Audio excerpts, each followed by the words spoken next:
Greetings, friends.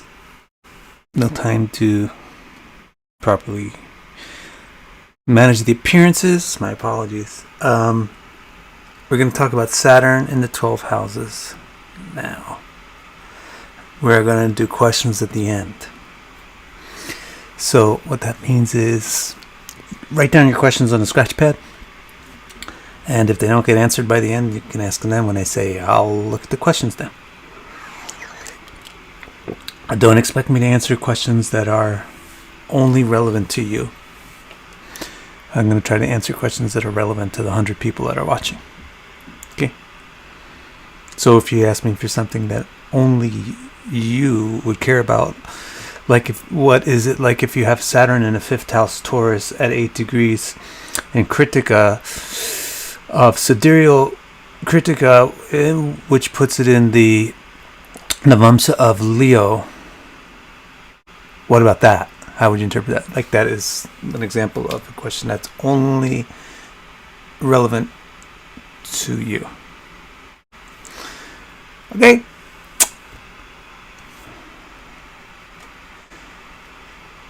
We will get started. Okay, so as you may expect, doom and gloom is in a forecast because we're talking about Saturn. We also have an ongoing bet whether or not Mantreshwar is going to stick to the basic theory of how planets work in houses. What's that basic theory? The basic theory that we've seen since we started this chapter with the sun in the houses is that there's hard planets, there's soft planets, there's hard houses, there's soft houses. The hard planets do good in the hard houses, not in the soft houses. The soft planets do good in the soft houses, not in the hard houses. Hard you can also call malefic, and soft you can also call benefic. So the hard planets are the Sun, Mars, and Saturn. The soft ones are Venus, Jupiter, Moon, and Mercury. The hard houses are 3, 6, 10, and 11. 11 is the double-sided house, hard and soft. It's good to be hard in the 11th house. It's good to be hard with the subjects of the 11th house. Or it's also good to be soft with the subjects of the 11th house. Same is kind of true with the 10th. But 3 and 6 are exclusively hard. So what we saw, the pattern is Sun and Mars, they were excellent in the 3rd house, 6th house, 10th house, and 11th house. But they were awful in the other houses, especially 2 and 4 and 7. Whereas the other planets, the softies, they were excellent in the soft houses, and they were terrible in the hard houses, 3, 6, 10, 3, 6. So now let's see if Saturn is going to follow that same pattern. Also, we're kind of interested to see how Saturn's going to do in the 12th house, because the 12th, although it's not soft, it's neither soft nor hard, it's just weak. So the 12th house has been wrecking all the planets except Venus, and now we just want to see what Saturn's going to do in the 12th house. So let's check it out. Okay, so expect it to be. This is what we expect. Because we're dealing with a gloomy planet, which is malefic, we expect to have doom and gloom interpretations for 1, 2, 4, 5, 7, 8, probably 9, and probably 12. And we expect to have some surprisingly positive interpretations for Saturn in 3, 6, 10, hopefully, and 11, hopefully. Maybe 9, maybe 12. Okay, so then you're definitely gonna hear doom and gloom, and you're definitely gonna be like, "Oh my God, this is terrible! I don't want to hear this. I have Saturn in the 5th house. I don't want to hear that my children are gonna be lost." Who wants to hear that? Well, it's just like if you're a doctor. If you're a doctor, you have to deal with people having bad health. You're not going to deal with people all the time having good health. And if you're going to deal with astrology, you're going to have to deal with the problems of life also. But what you need to do is realize that this is a recipe of reality. Reality is made of good stuff and bad stuff and mixed. It's mixed in different amounts and it's different proportions. So remember that you may have Saturn in house X, which means that you're going to die immediately before you can take your next breath. But you also have Saturn with doing other stuff. It's in sign W, which means, oh, that's okay, you're going to have a longevity. Or it's got the conjunction of planet Z, which means you're actually beautiful, even though house X means you're ugly. So just remember that the reason why these statements are so blatantly stereotyped, they're so blatantly stereotyped if you've been following this. This planet is great in house 4 and it's terrible in house 6. There's no medium here in Phaladipika. So you might think this book is stupid. It's got no sophistication. It's just black and white. It's because we're dealing with intense colors. You have to learn how what these colors look like when they're on their own, and you have to understand that when they're in reality, they mix with each other. And that's what causes the sophistication and the variation and the gradation. The 50 shades of whatever. Blue. Okay? So brace yourselves. You're going to get stereotypically gloomy interpretations for your placement, for sure, unless you're one of those few who has Saturn in an okay house. And it's not the end of the world. It's just describing one of the ingredients that's acting in your life. Okay? Buckle up. Here we go. Now, for all the people that are going to join after that, good luck. You ain't going to get this bracer and you're going to be like, oh my God, this guy. He actually believes in this stuff. Anyway. Saturn in the first house. Soche Swakiya Bhavane Shtipalya Tulyo Lagnerkaje Bhavatitesha Puradhinata. Man, morning my eyes are still not even, can't even read this 300% enlarged text. But I think it's just, they need to wake up. So we get the return of a paradigm which we had for the sun and the moon and then went away. The paradigm was Mantreshwar would acknowledge in the beginning that it depends what sign the planet is in the house. It's not the same thing if you have the sun in Libra in the first house compared to as if you have it in Aries in the first house. Duh. That's a duh. That's why he doesn't have to always repeat it. But in some cases he makes it explicit. And therefore it becomes implicit for all the houses and all the planets. And the reason why he makes it explicit in some places is because he, first of all, wants to remind you. And second of all, wants to give you some examples of how you would modify the interpretations.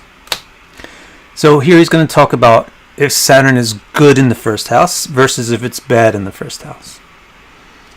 So this will also have a bearing on all the other houses. Saturn in the first house, while it is Soche, which means Ucha, it's in its exaltation, or Swakiya. Swakiya means in something that belongs to you. So if it's in domicile, then you will be Chitti Pala Tulya. You'll be like the king of the earth. You'll be like the landlord. You'll be like a landlord. Landlord, Chittipala can mean anything from landlord, landholder, to kingdom ruler, earth ruler. So it's kind of kingly. If Saturn is in the first, you could be like a king. If it's doing good in the first. Why? What is that about? Because Saturn has that mass appeal. And now I'm doing a little Saturn in the signs video, so you're pretty familiar with what Saturn represents, right? Saturn has huge mass appeal. That's in its portfolio, so that can come out to the forefront if Saturn is in good dignity. Lagne in the Lagna Bhavana, and Arkaja, the son of the sun, that's Saturn. So the only real content here, Saturn in the first house, Shtipala Tulyo Desha Puradinata. It could be the master of a Desha, which is like a country, or a Pura, which is like a city. Okay?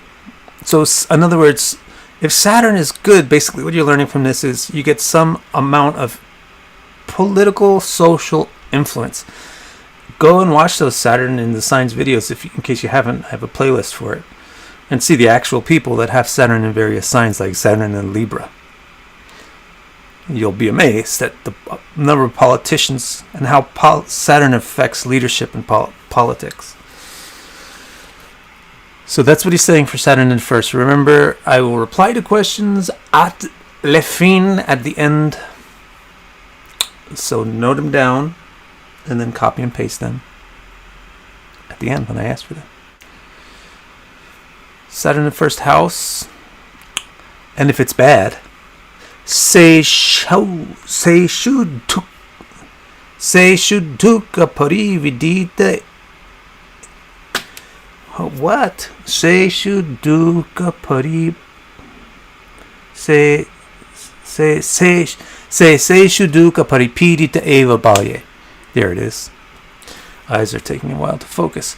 Se shaduka paripidita eva balye daridya duka vashago malino lashascha. Now this is Saturn in what he says, any other sign. In other words, not in its own, and not in its exaltation, and not in its own domicile. Troubles even from childhood, poverty, difficulty, subservience, dirtiness, laziness. I have 2 people in my immediate family with Saturn in the first house. At least 2.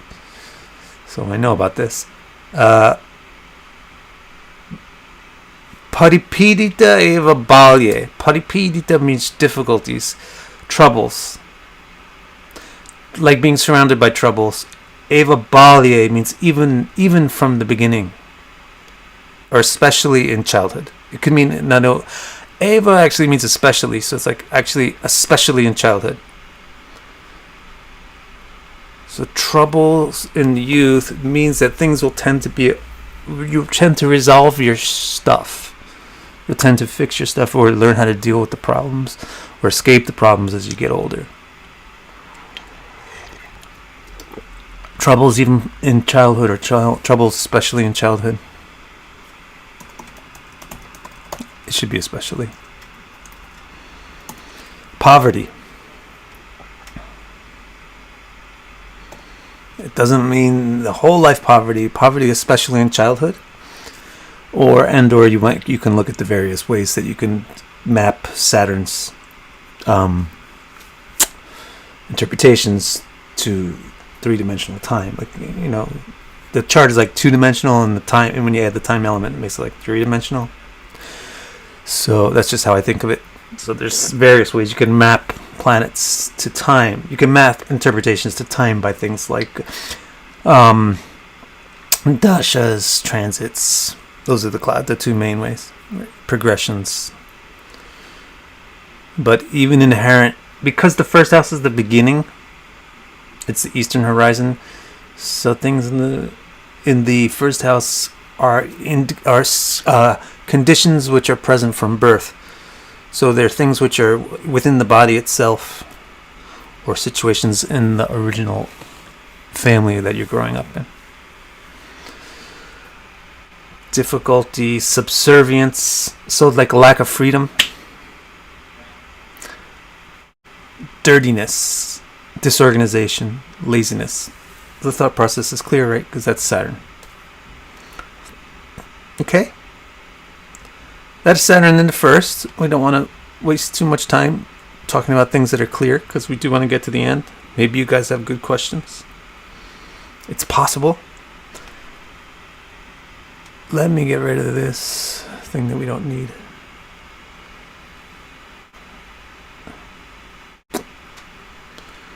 Okay. So now Saturn in the second.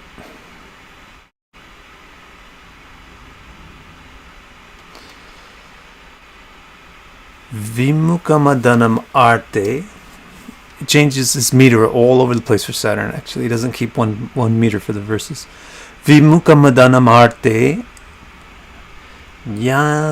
nyayavantam cha paschat itarajanapdastam yana bhogarta yuktam. So as I said, now he's not going to keep saying if it's in a good sign, if it's in a bad sign. He just made you remember, don't forget this is relevant. And here's an example. If it's in a good sign, then something good that resonates with this house will come out. And if it's in a bad sign, then something bad that resonates with this house will come out. So he says Vimukha for Saturn in the second. And basically it means ugly face. What if you have Saturn in the second house and you just heard that? So basically that's what it means. But actually, so mukha means face and v means weird, unusual. So it can also be unusually beautiful. And again, don't forget, it depends upon the sign, etc. It depends on everything. But this is the basic nut and bolt, or this is the basic ingredient. You can use black pepper to make something that tastes really good. So unpleasant face can also mean people look away from you. So it can also mean disregarded. Vimukha can also mean disregarded. But the thought process there is simple, because Saturn is old and not clean, and the second house is the face. Adhanam, again, this is also very clear thought process. Adhanam means poverty.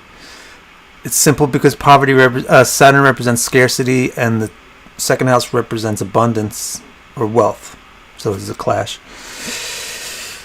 Adhanam arte. If you're in the second house, Nyanyavantam paschat. Nanyavantam means you always are wandering, and you're wandering from the base. So think about what's going on. Saturn is cold and not team oriented. Saturn is critical. That's one of the key things about Saturn. It's critical, so therefore it's not very cooperative. It doesn't embrace things, it rejects things. Saturn's forte is to get rid of stuff. It rejects things. So that's not really good in forming partnerships. Things have to embrace each other to form a partnership. Second house has to do with partnerships. The family, right? And your ability to stay in one place. But Shanishcharya is one who wanders slowly. It's one of the caricatures of the way the planet Saturn acts. So, acts in the sky, visually. So what he says is, Anyavantam means he's going to go somewhere else. So the implication is you're not very happy with your culture. You're not very happy with your family, with Saturn in the second house. You see all the flaws in it. The flaws are obvious to you, or they affect you directly. So you leave it. And then he says, Paschat means as a result of that. Paschat, as a result of that, Itara Janapadasta.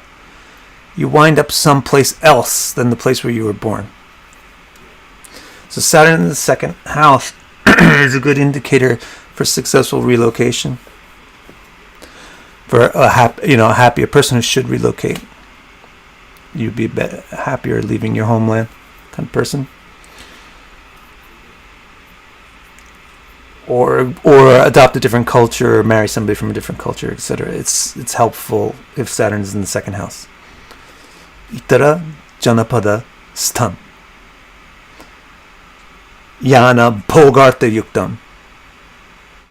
Yana Bhogarta Yuktam. You get profit and luxury and comfort and happiness and enjoyment in a different country. Make sense? So if Saturn is in good conditions in the second house, you things like that are more to happen. You'll have long-term wealth, stability, etc., etc., etc. Maybe not from the very beginning, or not from your birth sources, not from your family.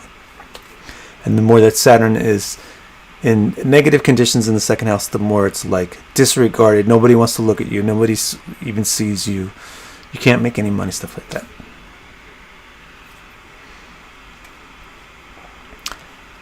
If you're wondering how these things could be so brutal, rewind to the beginning of the video. We gave important stuff. We said important stuff about it there.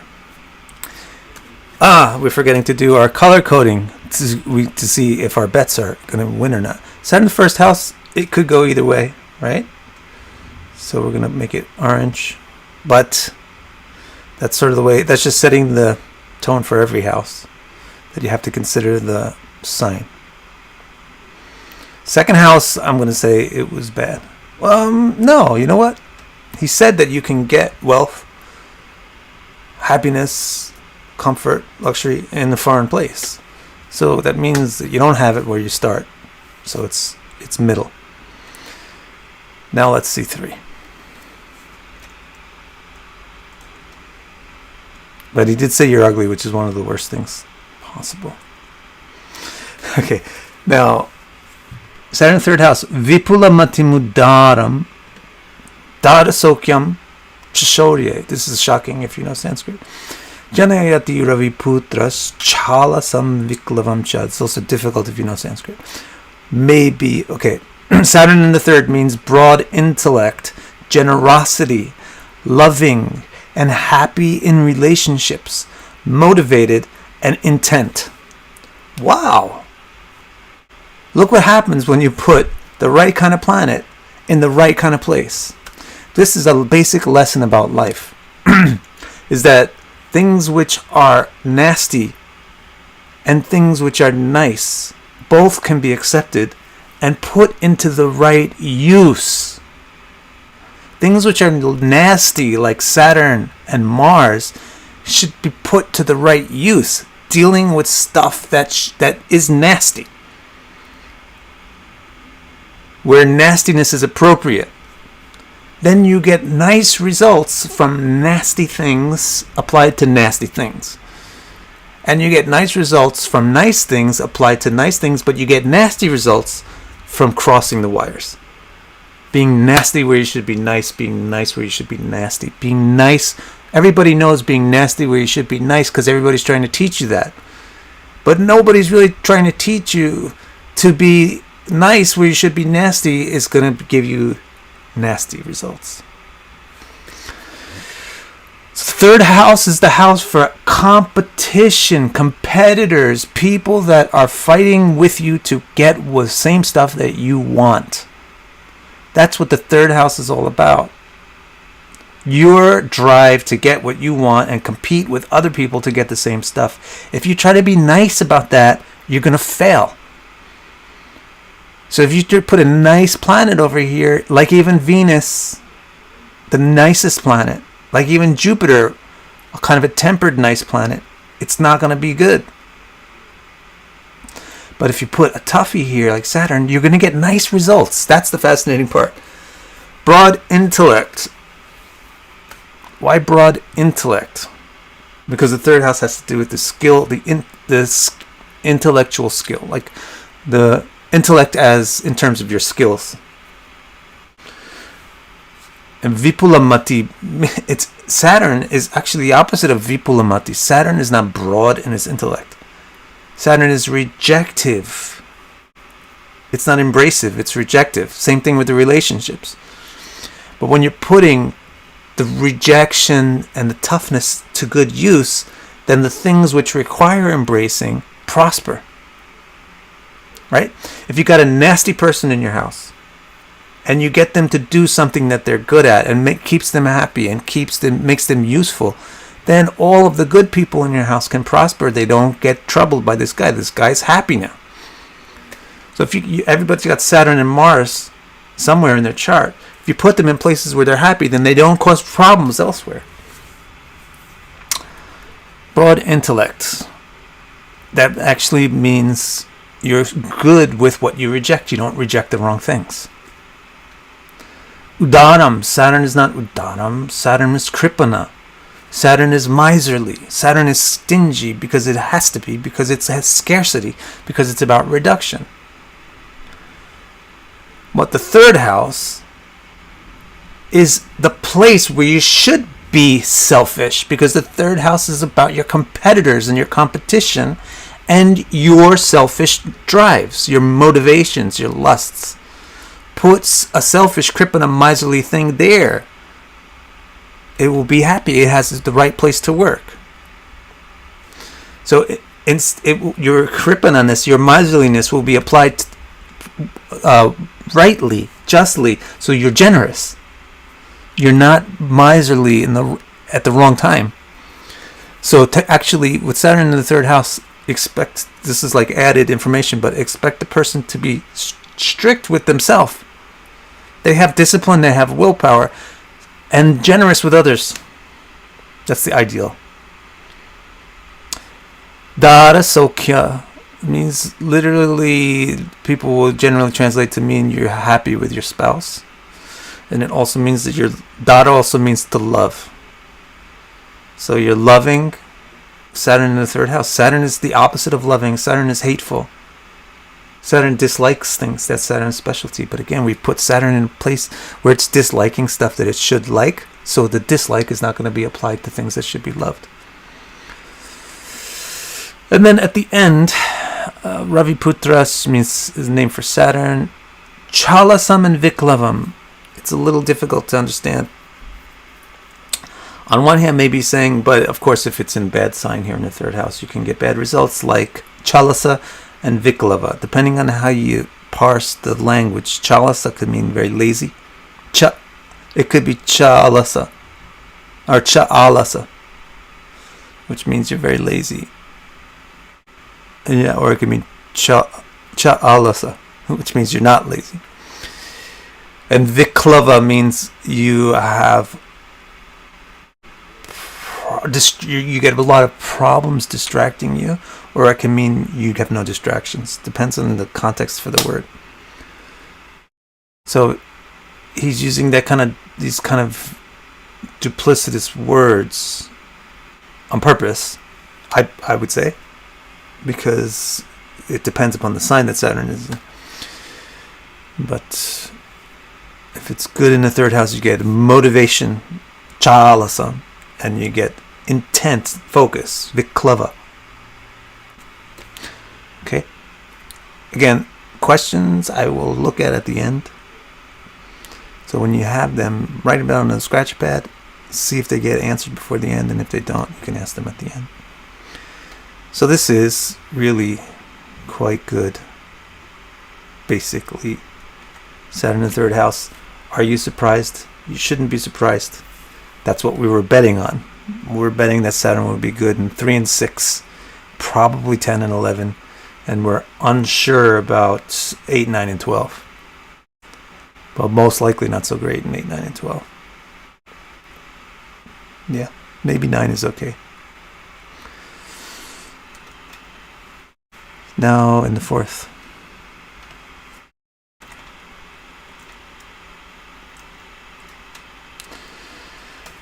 Saturn in the 4th house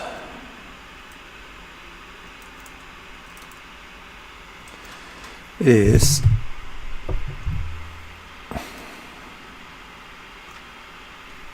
troubled. Duki syat griha yana matir vyuto bhaye sarog bundubhe. If Saturn is in the 4th, troubled, duki. Without luxury or comfort, like for example, without a home, griha viyuto, or without vehicles, yana viyuto, without luxuries, matri viyukta, separated from the mother, without a mother. Because the mother is the source of comfort. The home is the source of safety. So Saturn in the fourth spoils the things that the fourth house represents. That's the thought process behind interpreting Saturn in the fourth, because of the basic clash between Saturn being very hard and icky, and the fourth being very soft and nice.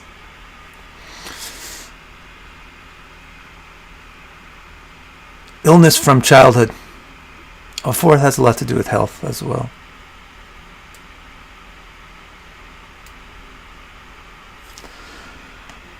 So that's not good.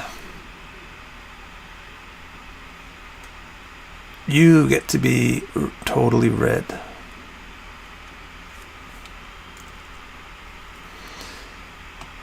And Saturn in the fifth. Pranto Gyana Sutarta Harsha Rahito Dishte Shato Durmati. Saturn in the fifth is puzzled about and distanced from knowledge, wealth, children, and enjoyment. Is critical, cunning, or dim-witted. Let's parse this language a little bit. Pranta means that you... Okay, it means a couple of things. Basically, it means unstable. Pran means to shake. So, he's saying Jnana, Sutta, Artha, and Harsha will be pranta. Unstable or shaky.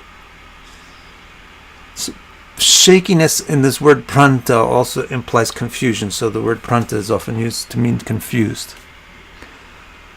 And pranta also means wandering or losing something. Something goes away. So you can apply it to the different words in different ways. For jnana, which means knowledge, it can mean puzzled or shaky knowledge. For sutta, which is children, it can mean they go away,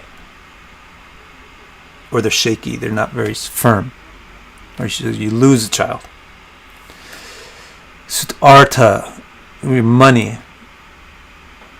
you make bad choices about money, because it's in the fifth house, right? Choices about money. Remember, the fifth house always enables the 10th. Bad choices about career, basically, which lead to lack of money. Branto Gyana Sutartha Harsha. Harsha means kind of sex, and Harsha also means like enjoyment of sensuality, because that's the part of the important stuff that the fifth house is about. But Saturn is very cold and everything, so you pranta, you give it up.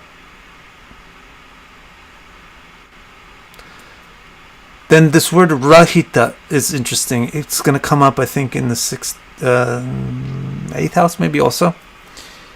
Rahita kind of means secret, and it means alone, apart from or alone. So you can have, if Saturn is in a good condition in the fifth house, you can have secret knowledge, or knowledge about secret things, or like knowledge that people don't have. You can have secret children. You can have, or secret love affairs. You can have unusual wealth, or wealth from unusual means. But rahita also means lonely. So if you just divorce it from the previous words, rahita also in the fifth house, Saturn in the fifth house also conveys this feeling, because the fifth house is lovey, and Saturn is not. Saturn is cold. So it also conveys the feeling of a person that actually has harsha. You can actually attach the word harsha to rahita and take it apart from the other ones. And that would mean that they're happy by themselves. They're happier alone. Diste means in the fifth house. Shato durmati. Shata means that they are harsh. They cut. So again, they're critical. They're very critical, and they're, you could say, cunning, cutting with the intellect. So it's not dumb. Like Branto Gyana doesn't mean dumb, but it means the Gyana is sometimes not there, shaky. There's things they don't know about. But what they do with their Jnana is they cut people with it. What they do with their knowledge is they cut things. So they're very too good at criticizing things that it gets in the way. So shut up. They cause injuries. They hurt people's feelings. It's because Saturn is critical and blunt, but the 5th house is expressive, and it's lovey and soft in its nature. So that clash is causing that. And Durmati can mean cunning, or it can mean dim-witted. So depending on the conditions that Saturn is in, you can hold this word Durmati in different ways. Alright? You may know some people with Saturn in the 5th. There's a possibility. But it ain't nice as a recipe ingredient. As a starting point. It's a rough starting point. Questions at the end. Moving on to Saturn in the 6th. Bhavashi. Interesting. Bhavashi. You know somebody with Saturn in the 6th. Well, most of us do. That's not me. Bhavashi dravinan vito ripuhato drishtaschamani ripo. If Saturn is in the 6th ripa, then they have bhavashi, means they can eat a lot. Wow, what? They have dravinan vita, they are wealthy. Ripuhato, they destroy their enemies. Drishtash, they have a strong will. And money, they have self-respect. So there you go. Saturn can do great things in the 3rd house and in the 6th house. What's this bit about? What's the thought process behind digestion? Well, actually, it should be kind of obvious. The 6th house is the intestines and its lower stomach and the digestion. That's why that's how it affects health. Saturn is very good with what? I bet you don't know this, but you have to think hard. Because Saturn is negative. Saturn's basic nature is negative. What role does Saturn play in a healthy body? Because it's negative, the role that it plays is getting rid of things. So basically speaking, the whole evacuatory system, whatever they call that, the whole poop system and pee-pee system, is dependent on Saturn. And guess what? If you don't poop well and you don't pee-pee well, you get no appetite. You can't eat well. But when you poo-poo and pee-pee well, then your appetite is great. Because your system is always ready to take new stuff in. So Saturn in the 6th house, it's no problems with constipation. It's no problems with not being able to poop. It's good poopy. And that makes good digestion. That's Bhavashi. And then Dravinanvito, what's that all about? Saturn is a planet of debt. The 6th house is a house of debt. So this is congruent. They're on the same page. So the person will be conscious not to get into debt. They won't get into debt. Instead, they'll have money. Ripuhata. 6th house is about enemies. Saturn is all about criticism, cutting things down. That's good. Apply it to your enemies. So that's the thought process behind conquering the opposition. Drishtas, strong-willed. Saturn is super disciplined because it has all this longevity. The 6th house is for discipline and longevity. Dealing with chores, dealing with difficult things. Saturn is perfect for that. Saturn does not mind being the poopy planet. Saturn does not mind taking out the garbage. Saturn doesn't mind cleaning up a mess. Dealing with dirt, dealing with filth. When you put it in good conditions, Saturn is okay with that. So you get an effect is drishtas, a person who you cannot dissuade. They're undauntable.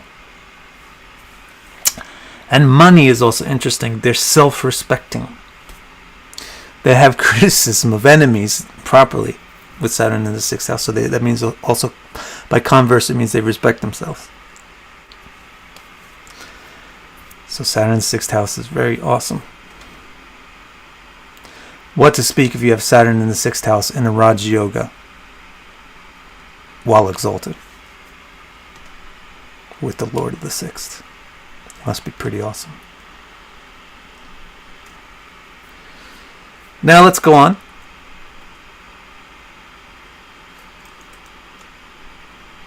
Just so you know, I'm not looking at the chat very much because I'm planning to do the questions at the end.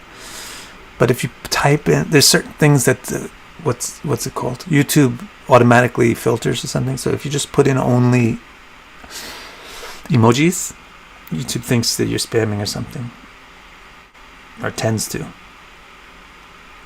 Like Heidi, I had to personally approve that message with Saturn and stuff. So be careful if you don't want your emojis to disappear. Put some text in there with them. Anyway, we're going to move on to Saturn in the 7th. Kamaste Ravijay Kudara Nirato Nisho Dvago Vihvala. Not good stuff. But if you're surprised about that, then you are not really following carefully. Because 7 is a soft house. It's a relationship house. It's a love house. And Saturn is the opposite. Saturn in the 7th, attraction to bad partners, often on the road, often irritated by others. Thought process, very simple. Kudara nirato can mean two things. Nirata might mean you have attraction for kudara. Bad love, literally. Well, like Lady Gaga sings, want your bad romance. Kudara, bad romance. Nirato, you want that, you're attracted to that. So that's one indication of Saturn in the 7th house. The other thing you can do with these words is consider them separately. Instead of putting them together and having the meaning of them both at the same time, you could take the words separately. Kudara just means unloving.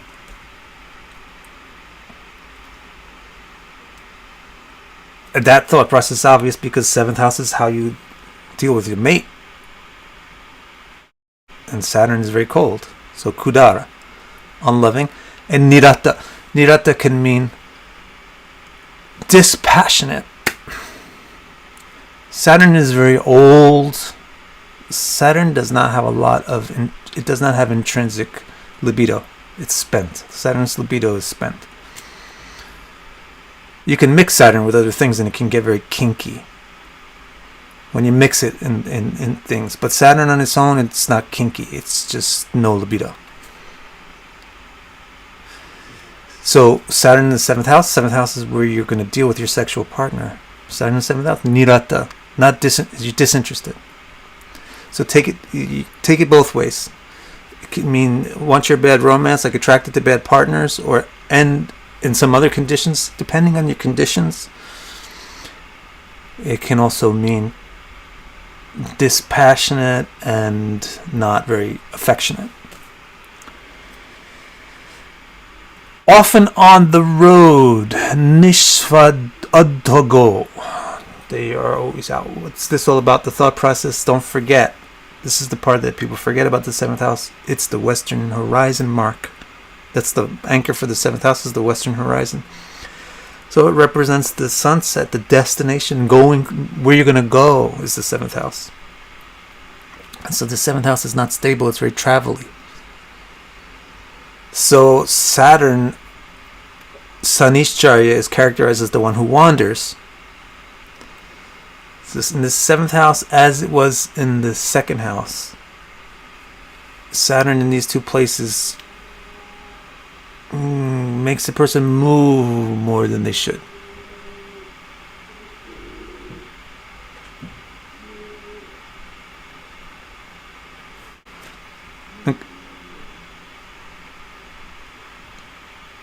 I'm hearing a weird sound. Last night there were weird sounds too.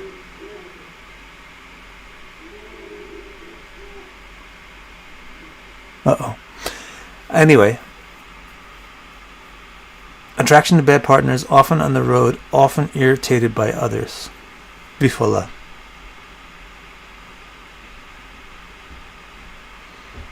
Bifala means other people make you irritated.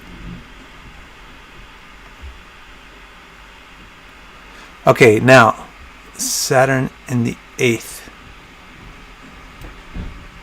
Shravaischare mritistite.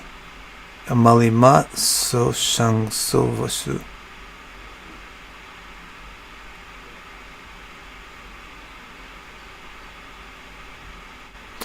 Karaladhir bubukshita surinjanao amanita. Alright, this is a simple shlok. Shravishchare mritistite malima so sangsho vasu. Karaladhir bubukshita surinjanao amanita.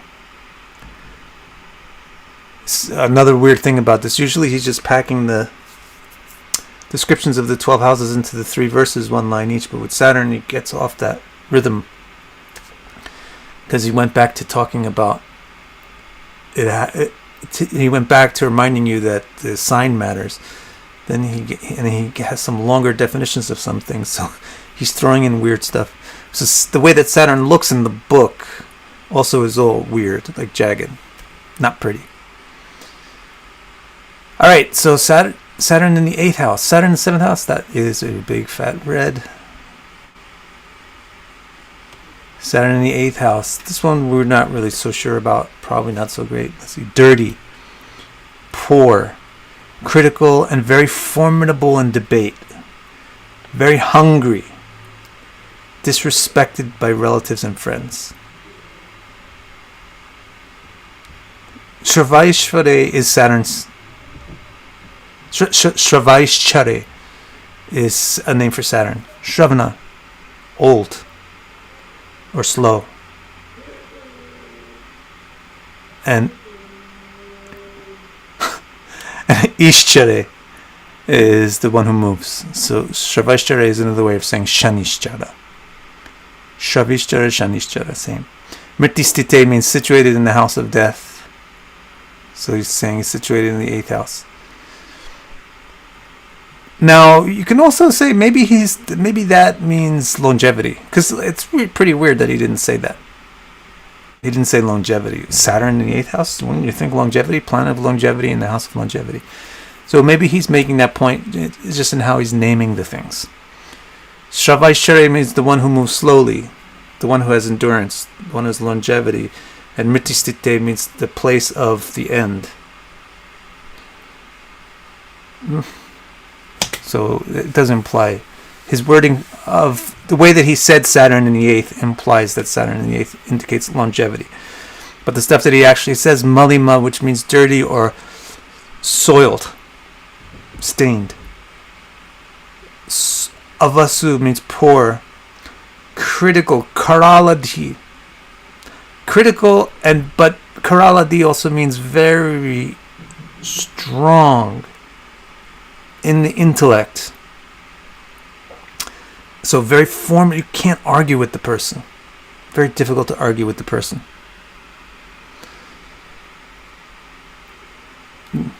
Very hungry, bubukshita. So it's kind of like Saturn in the 6th. Disrespected by relative and friends. Surin janao amanita. It also can mean that they don't really respect the relatives and friends. And of course, this both happens at the same time. When you disrespect somebody, they disrespect you. And when you get disrespected, you disrespect them. So it's kind of not so terrible, but it's certainly not good. Karaladi is something that could easily come out good. You know, you have an undefeatable intellect. And having good hunger can be good. Malina and Sangsha It's hard to put a good twist on that. Avasu, it's hard to put a twist on that.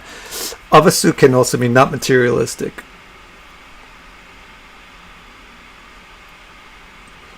And Surajana Amanita, it's hard to put a good twist on being disrespectful of your family or disrespectful of your relatives and friends.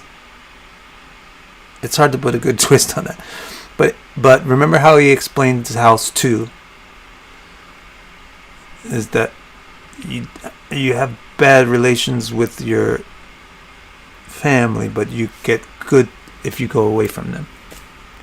You can keep the same thing in mind with trying to morph this information about Saturn in the 8th house to particular conditions, which might not be so bad.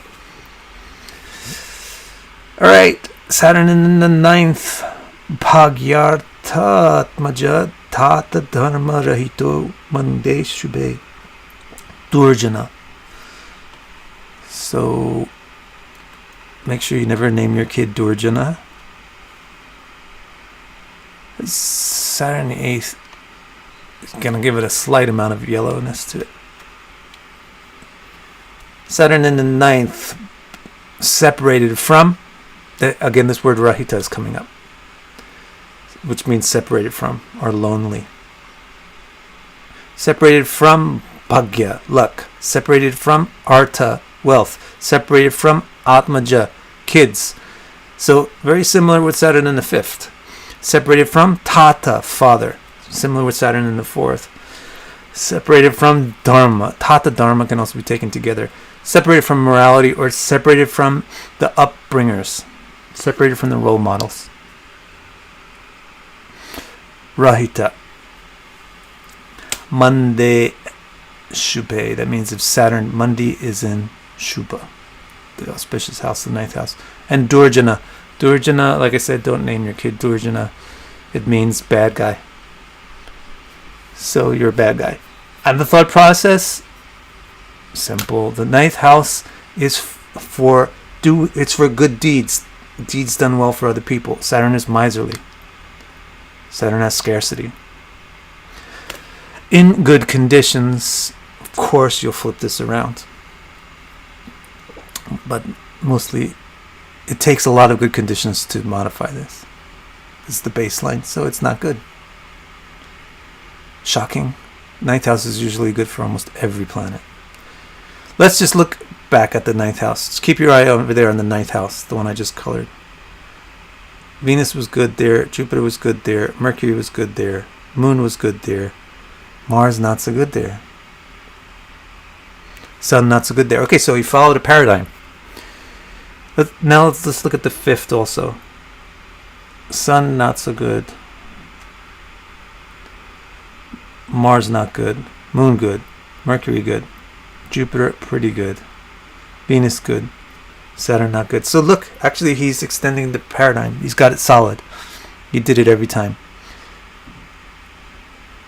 5th and 9th maybe are good houses, but he just considers them soft houses and he doesn't want malefics there. He wants benefics in those houses. I've seen other classical authors be different about this 5 and 9, especially 9, and treat it like it benefits any planet to be in there. But he doesn't do that.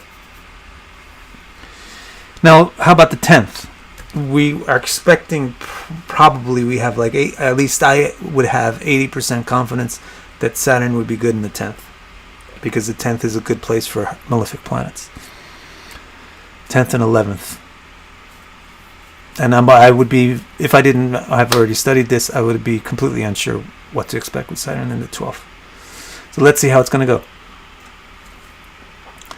Saturn in the 10th. Mantri vanri patirdhani krishipara shura proceed hum pare.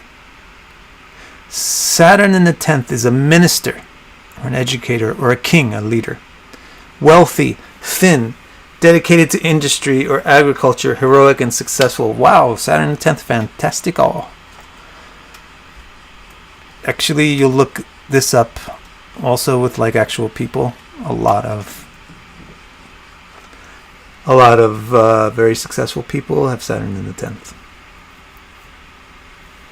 So Saturn in the 10th, Mantri. Mantri means you have smarts. Like Einstein, for example, is Saturn in the 10th. You're Mantri. You're intellectual and you advise people. You guide people. So you can call it a minister, or educator, or a guide. Mantri. Or Nripati. Probably not at the same time, but why not? For some reason he uses the word va, which means or. Mantri va Nripati. Nripati means an administrator or a leader. So again, Saturn gives a lot of political power because of its mass appeal and its concern for the populace. So Saturn gives a lot of tendency to get involved in politics. And it's in the 10th house. That certainly comes out. Dhani, wealthy.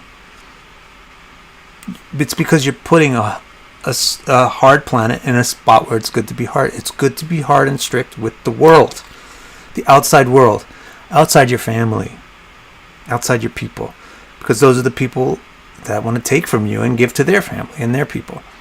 Let's be basic. Let's be simple. So it's good to. This is why malefic planets are welcomed in the 10th house. But benefic planets can also be good in the 10th house because it's also good to be nice with the people. So if you are strict in the 10th house, then you probably won't get your money squandered. You'll probably use your money wisely, so you'll be wealthy. Then Krishi Pada, Krishi on its own just means thin.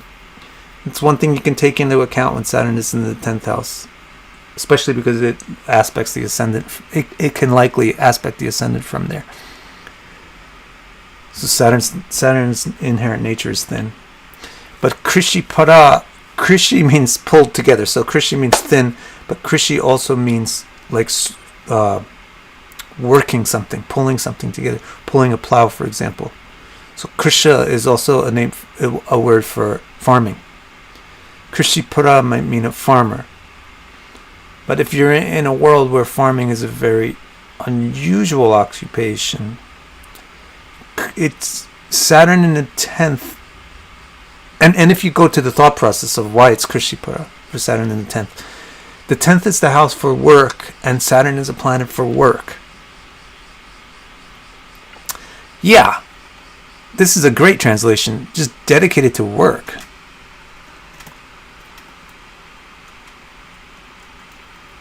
It could be agriculture. I would probably want to put that in a footnote or something.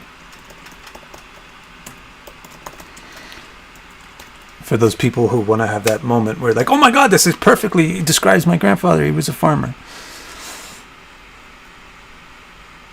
But it's dedicated to work. Krishi Pada, because you have Saturn, the planet of work, in the house of work. The person likes to work. They're good at work. Shura, they're heroic, they're powerful. Prasidho. Prasidho means successful, but it specifically means they finish stuff. They take stuff to the completion. Thought processes, Saturn is good at completing, finishing. Ambare means in the 10th house. So that's good. And Saturn in the 11th. Bhavayu Sthira Sampadaya Hitasura Virogo Dhani. Saturn in the 11th, long-lived, steady wealth and income, heroic, healthy, wealthy. What's the thought process? The 11th house is the house for profits. It's good to be strict or it's good to be generous with the 11th house. I don't know the thought process, to be honest, with Bhavayu, except healthy. Sthira Sampadaya. You having a planet of poverty in the house of wealth. Be careful with Saturn in the 11th. The interpretation could go anywhere. But remember that the 11th house is one of the 4 houses that malefic planets do good in. And if you understand why, then it will help you figure out the interpretation. It's because upachaya means takey. People who want to accumulate. build up. That's what upachaya means, to accumulate and build up. So Saturn can be very stingy and takey, and the 11th house is upachaya. It's about making money, getting money, profiting. Take. So it goes good there. You will amass money there.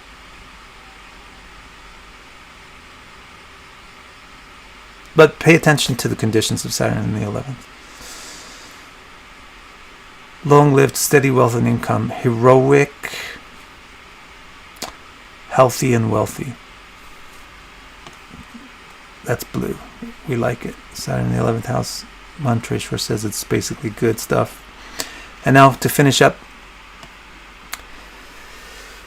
Nirlajjarta sutovyaye. Angavikalo mukuruputsarita. Saturn in the 12th. Shameless. Poor.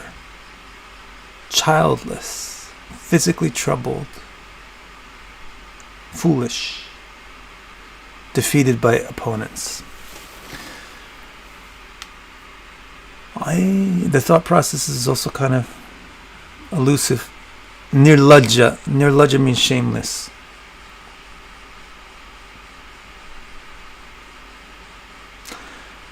The thought process, as far as I could Sherlock Holmes it out, is Saturn is withholding. Saturn is withholding. If you're putting Saturn in the 12th house, there's no the withholding has gone away. So there's just openness. So shameless. Poor. You put the planet of poverty in the house of poverty, I would expect it to be good. You would not get poverty. So look carefully at the conditions that Saturn is in, because if Saturn is in good conditions, you'll get the opposite. You'll get wealth with Saturn in the 12th. For example, Donald Trump. But if it's under baseline conditions or bad conditions, he says it's too much. It's poverty. Probably from bad expenses. And again, that echoes even into Donald Trump. Wealth, but a lot of bad expenses. Angavikalo, something about your body is not fit. Riput Charita, your enemies to feed you. So he doesn't like it. Alright, we want to save some mental energy for your questions. So now I'm going to take your questions. A couple of words about the questions. As I mentioned before, if you have a question that how many people are watching? Wow. If you have a question that the 185 people watching want to know the answer to, then I'll answer it. But if you have a question that the 185 people watching the stream are like, well, I don't care about that. That only pertains to this dude who asks the question. Then I'm not going to answer that. So don't ask me questions about conditions that are in your chart, because this is not a private one-on-one session between me and you. This is a thing where we're talking with 180 people. So ask questions that everybody would be, and I'll take them. Also, the other thing is ask questions about Saturn and the houses. If you're going to ask me about Jupiter, if you're going to ask me about some Navamshas, I don't know. I'm not going to answer it. It's going to be on topic. Second thing is I have a limited amount of energy. I'm going to answer as many questions as I can. That's actually the third thing. And the fourth thing is, if you asked a good question and I don't answer it, I just apologize. I may not see it. This YouTube chat thing skips around, it scrolls around. Sometimes I might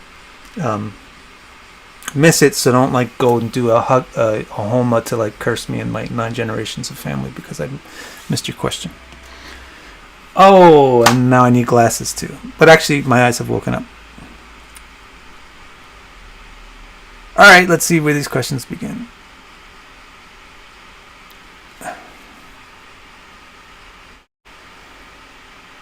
If the planet is in difficult house and its house lord, and is its house lord. So you're saying, for example, Saturn in the 5th house. Well, what if the what if the rising sign is Virgo?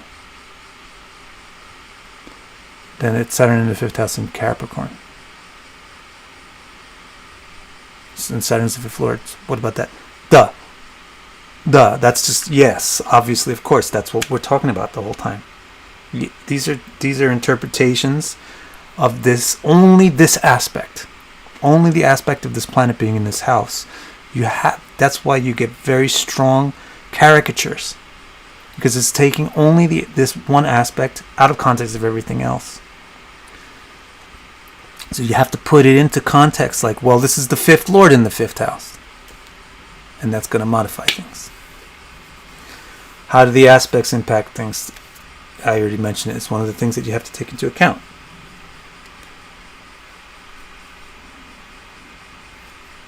Saturn in the 7th house makes Sasha Yoga. Isn't good, so that's the same question that everybody else is asking. It's the same thing that I already said a billion times. Does Saturn magnify the effects of Rahu or reduce them? Saturn is not a magnifier or a reducer. Thank you, somebody. Rahu will actually magnify Saturn.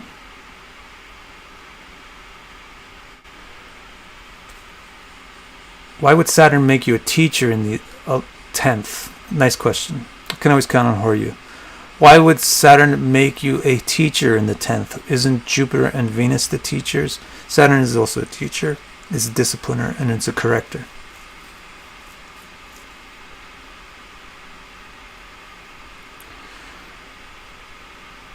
Would red houses turn blue if Saturn is domiciled or exalted? You didn't need to ask that question. I've been saying that every time.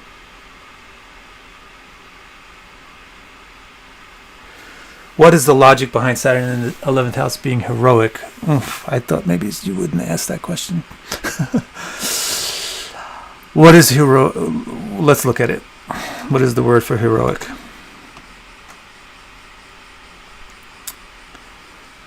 Bhavayus Dira Sampadaya Hita Shura. Powerful and heroic, and having influence. So heroic, you could take the word heroic like just meaning influential. The thought process behind that, I might actually just change the translation to influential because the thought process is more obvious. Saturn has big influence on the populace. The 11th house is all about having a lot of connections to the population. So you can become very influential. Heroic means powerful, but I think influential expresses it better.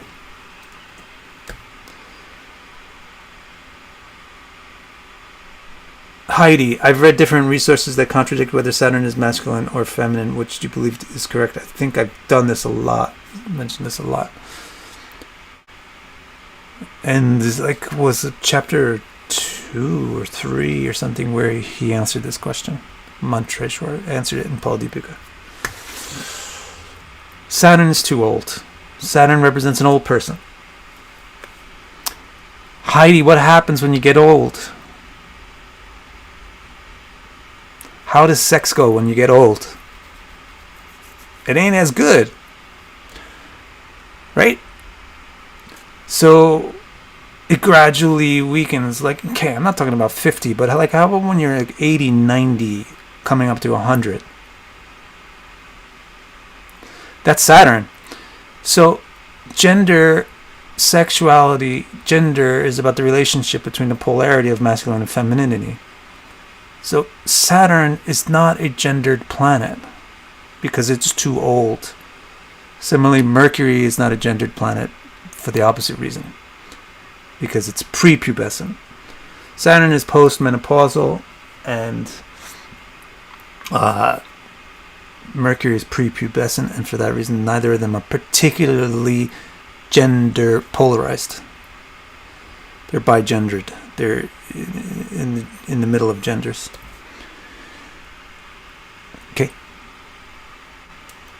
Saturn, however, Mercury is got a masculine base because of its outwardness, but it feminizes the masculine base because of its sophistication and its intellect. and its wordiness. Whereas Saturn is the opposite. It has a feminine base because it's inwardly. But it masculizes the feminine base by hardening it and making it tough. So that's how those planets work in terms of gender.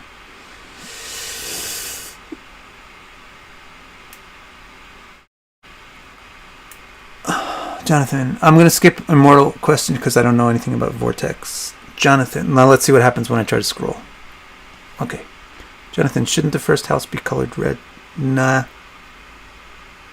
The baseline my Treshwar gave is quite negative. No.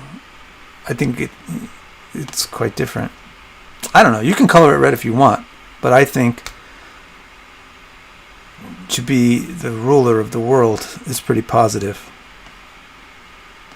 And then to have and the other stuff is pretty negative. He's showing that there's a big spectrum depending on whether your Saturn is in all those other questions that you got. This is the first thing that we talked about.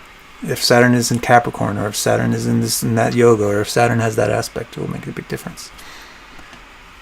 So I can't decide whether or not to make it red or blue, so I'll make it yellow.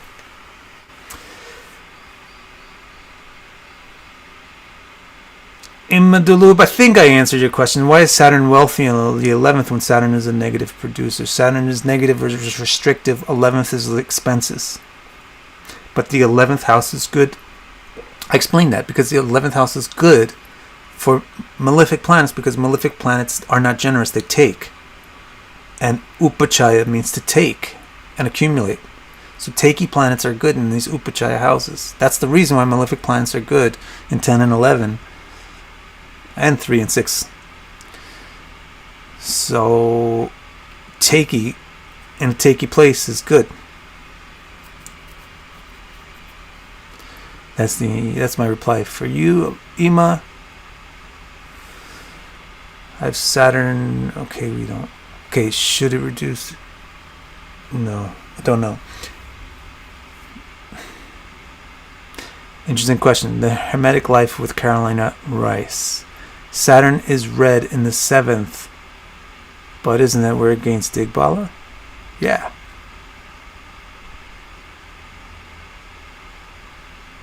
What is Digbala effect? What's Bala effect? So this here you have to polish your fundamentals, or you have to clarify your fundamentals. Is there a difference between Bala and Bhava? Is there a difference between mood and power? Is there a difference between dignity and strength? You should have that worked out before you go forward. Dignity is mood or disposition, and Bala is power. I might be powerfully good. I might be powerfully bad.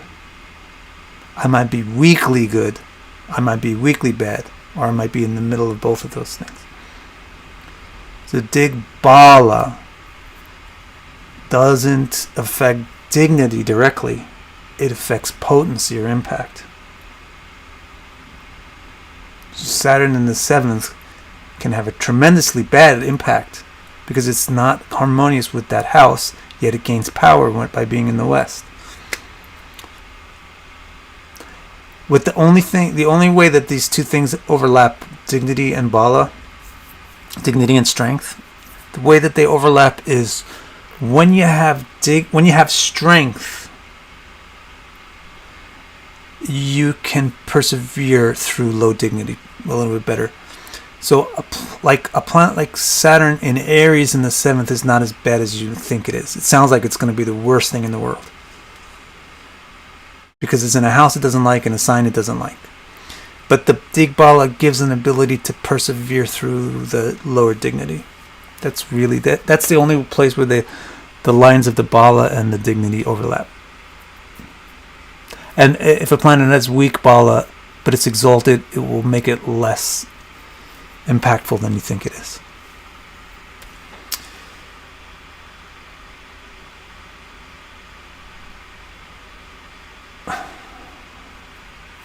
Somebody named A-Hole Games says, why do a lot of astrologers like Saturn in the 7th? Why would I don't know. Oh, maybe he's asking the same question. Described as a planet with maximum directional strength there by some, and it's marked by detriment as a mental. Maybe these astrologers didn't study well. Or maybe they have no common sense. The Saturn is old. It doesn't engage in sex. The 7th house is about your sexual partner. Of course, and then maybe they're just using a bad system, so they're going to find their charts that have Saturn in the 7th house, and a native is pretty good, but actually it's in the 6th house. That's also could be a problem. And then also, maybe they legitimately have a case with Saturn in the 7th house with the person that's a great lover and a great marriage, because maybe it's in a Raja Yoga. Maybe there's a ton of other things that can affect it. Maybe like somebody else answered, maybe it's in Shashi Yoga. Here, there's a lot of other factors that you have to take into consideration.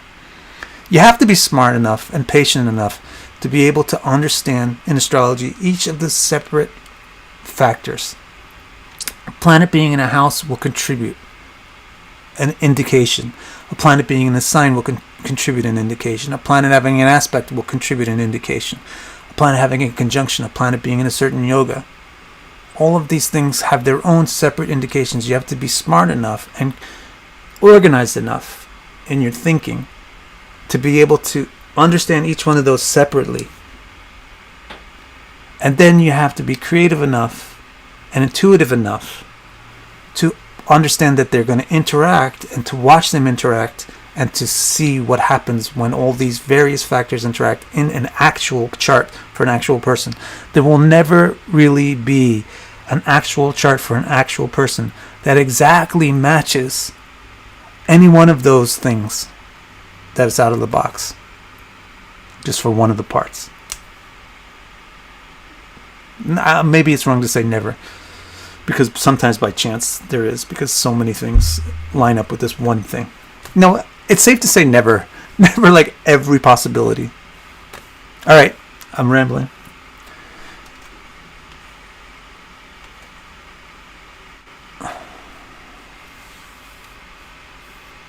I don't like to answer the same question a million times. So I already said like a billion times. I'm not even going to say it again. So here, like, would a blue Saturn having a Raja Yoga with a benefic, would that harm Saturn's ability to do well in a blue place? Why? Why would Saturn having a Raja Yoga? Because you're thinking, if I have Saturn in the 3rd house, but it's with Jupiter in the 3rd house. Jupiter doesn't do good in the 3rd house. Saturn does. So it's just, you have to, like, I would request that you hold off on those questions. Get clear about the, what we can talk about as a teacher in a classroom theorizing is the theories of the different parts. What you have to do as a practicer, as a student learning on the field, is you have to look at a real chart with a real person. And you have to be good enough with astrology to be able to see, oh, that's how it works out when these things are combined. It produces that kind of a person. And you'll have to do it several hundred times, because sometimes you'll be looking at the wrong thing and thinking that's what combined it to make that kind of person. So it's not really my place to teach that. What I can teach in a book or on YouTube or whatever is, what is this planet like in this house? What is it? Or you can even say, what is this conjunction like? Or what is this yoga like? You can teach those things. But all of those things together, you can't teach. You have to learn by practice.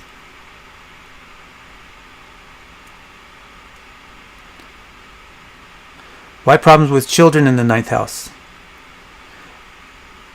Is this producing children or raising them? Probably raising them.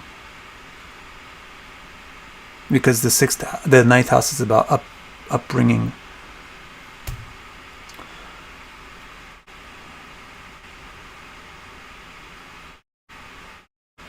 Mukund Bhatia. Saturn is a slow-moving planet, So when it's at 0 degrees a few minutes, does that mean that it still carries the effect of the previous house Rashi? Or it is familiarized? It doesn't matter what planet it is at, slow or fast. If it's Saturn or the moon, it doesn't matter. If it's at 0 degrees, it's not really in one house or the other yet. Alright, it skipped. Now I have to pick some other questions, so sorry if your questions get skipped. Hi Bardo.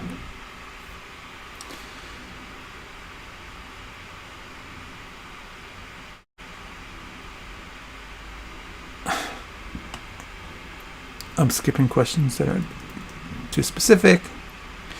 Zena, could a Raja Yoga ever cause harm? No. Do yourself a favor and make sure you answer that question. No.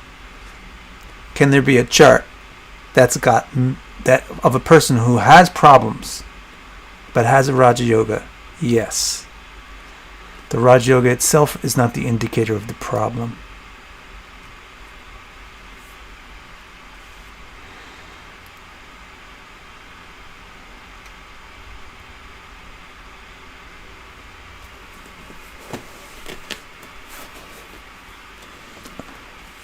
Hetty says, for Saturn the 5th, my mother and father have displacement and had great difficulty having biological kids, but she and my father adopted a total of 4 kids, having 4 grandchildren so far.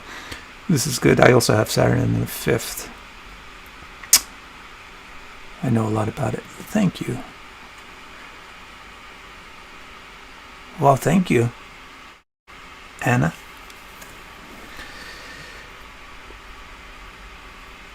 Alright, so yeah, well, I gotta go. Literally gotta go. Got some stuff to do and I gotta get dressed. Thank you very much, everybody. Thank you for the donations and thank you for this wonderful exploration of the basic nature of Saturn in the 12 houses. Thanks to Mantreshwar and Phaladipika.